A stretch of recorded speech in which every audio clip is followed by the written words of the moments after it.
Друзі, техніка колу, яку ви просили показати, від тема така, 225 мм, дуже класно приклеєна липучка, не відлипає взагалі, на клей посаджена, і вона йде універсальна. Хочете шліфувати ручкою, вставили ручку на такому клапані, дуже надійно сидить, не хитається, дошліфували невеличку поверхню, зняли. Треба дошліфувати щось на відстані, вставили адаптер під вустер, накрутили подовжувач вустера.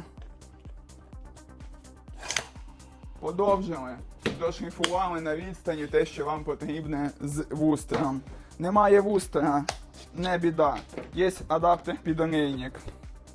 Вставили цей адаптер, підключили його до олійника. Отаким чином. І те ж саме зробили ще довшим подовжувачем і надійнішим від олійник.